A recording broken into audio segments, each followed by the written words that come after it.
A Igreja Presbiteriana do Brasil, ela é uma igreja tida como uma igreja histórica.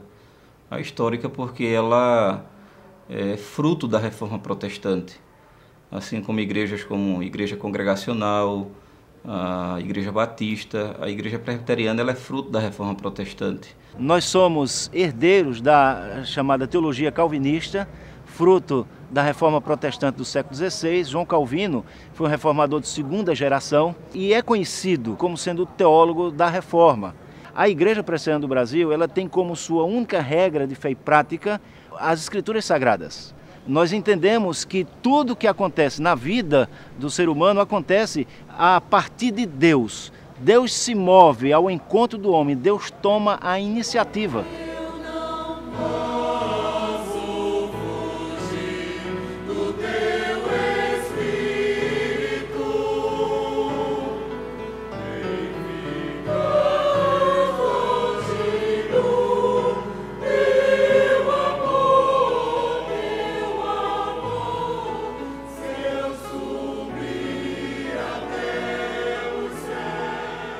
Nós somos teístas, entendendo que Deus é um ser transcendente, criador de todas as coisas, que é revelado através da própria natureza. O Salmo 19 nos dá essa conotação clara de que os céus proclamam a glória de Deus e o firmamento anuncia as obras das suas mãos.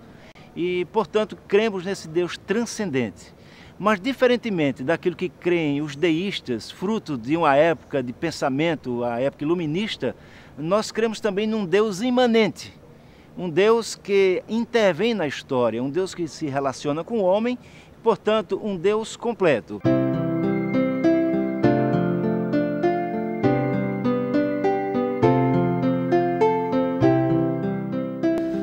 A Igreja Presbiteriana do Brasil, ela chega aqui no Brasil em meados do século XIX, no dia 12 de agosto de 1859, e quem chega aqui é o missionário pioneiro, reverendo Asbjørn Green Simonton, mais conhecido como Simonton.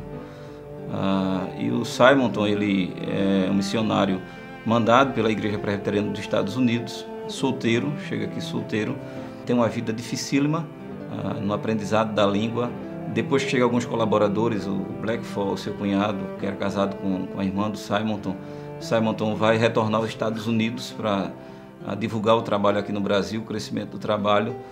E lá, nessa viagem, ele vai conhecer uma jovem, vai casar-se com ela, retorna para o Brasil, ela grávida agora, e ela vem falecer com complicações por causa do parto. E mesmo assim, mesmo diante dessa aparente tragédia, o Simonton permanece firme, servindo a Cristo aqui no Brasil. Aqui, particularmente na cidade do Recife, nós tivemos a presença do presbiterianismo com a chegada do John Rockwell Smith, um pastor. Vai morar numa rua bem conhecida aqui pelos recifenses, que é a Rua do Imperador, um sobrado número 71. E ali, durante algum tempo, ele vai se reunir com um grupo de pessoas que começam a ouvir o Evangelho. E o interessante é que a formação dessa igreja acontece com 12 membros apenas.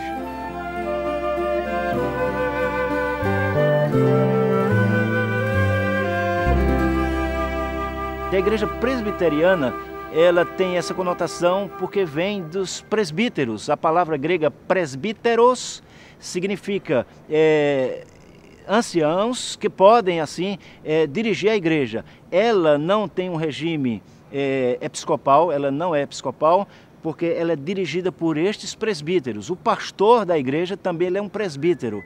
Há uma diferença apenas da função, porque os pastores são chamados presbíteros docentes. Eles vivem para o ministério, enquanto que os demais presbíteros são chamados presbíteros regentes. E o pastor não manda na igreja. Quem manda é um corpo de oficiais que é formado pelos presbíteros da igreja local e pelo pastor da igreja. Então é a igreja em que esses presbíteros, de maneira democrática, são escolhidos pela comunidade local, ou seja, os membros comungantes, aqueles membros que foram batizados, fizeram a sua pública profissão de fé, num dado dia que foi marcado para a eleição para oficiais, escolheram assim quem eles quiseram escolher para que fossem representados por esses presbíteros. Essa igreja, reunida a pelo menos mais 4 igrejas, ela forma um presbitério. Esse presbitério tem um presidente que rege essa igreja um tanto assim regional.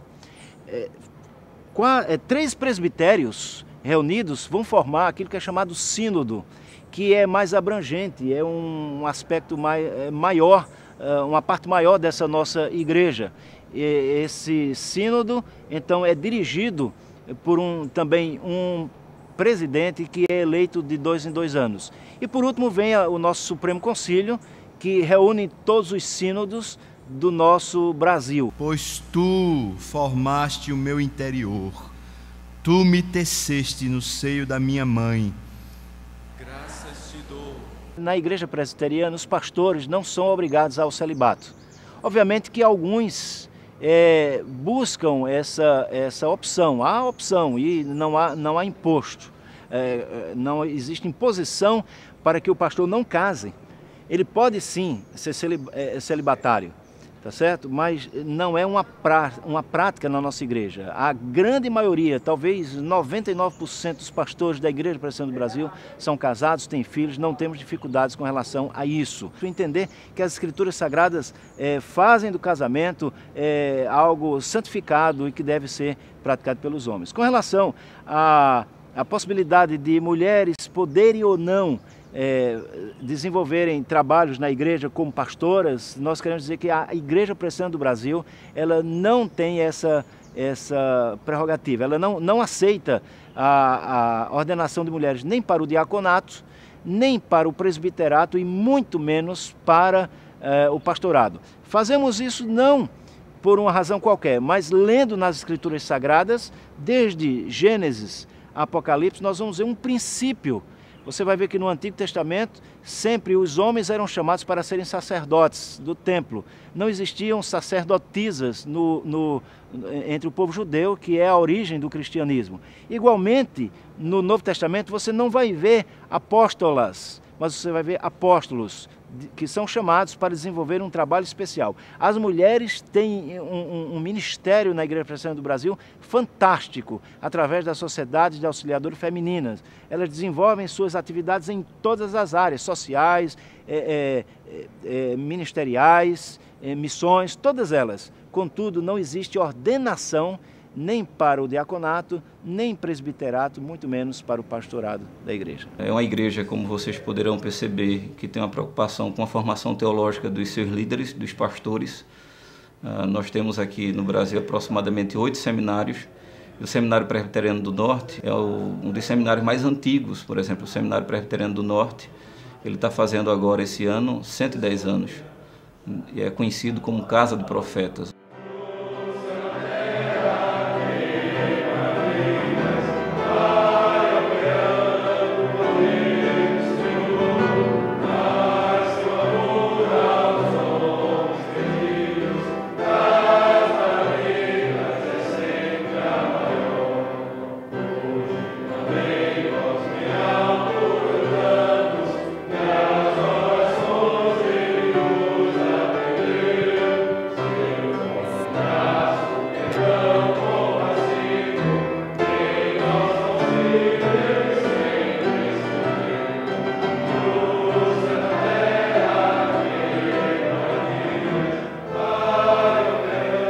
A liturgia na Igreja Presbiteriana do Brasil, ela segue o padrão estabelecido pelo reformador João Calvino. Ele inicia-se sempre com um momento de reflexão.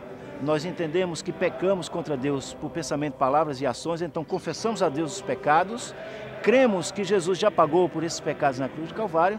Na sequência, nós adoramos a Deus com hinos. Temos também a pregação do Evangelho, que João Calvino entendia e a Igreja Presbiteriana também entende que é o centro do culto cristão. Em todas as outras partes nós entendemos que nós ministramos a Deus, nós falamos a Deus. Na pregação Deus fala ao homem.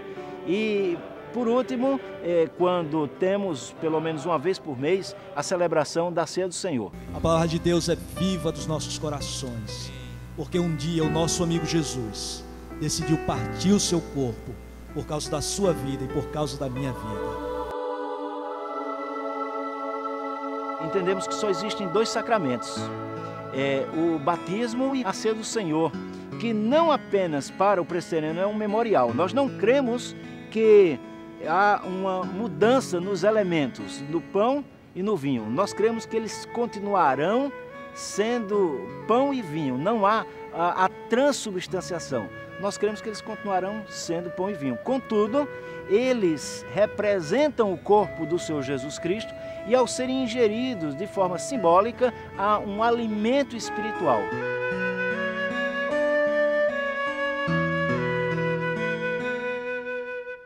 A Igreja Presbiteriana do Brasil tem uma preocupação com a formação do ensino que é oferecido para a própria sociedade. Então, para você ter uma ideia, o grande reformador Calvino, que nós adotamos a sua teologia, uma preocupação dele era que no lado de cada igreja houvesse uma escola. E a Igreja Presbiteriana ela começa aqui no Brasil com essa preocupação de oferecer ensino da melhor qualidade e que hoje ainda permanece sendo um grande marco do presbiterianismo no Brasil.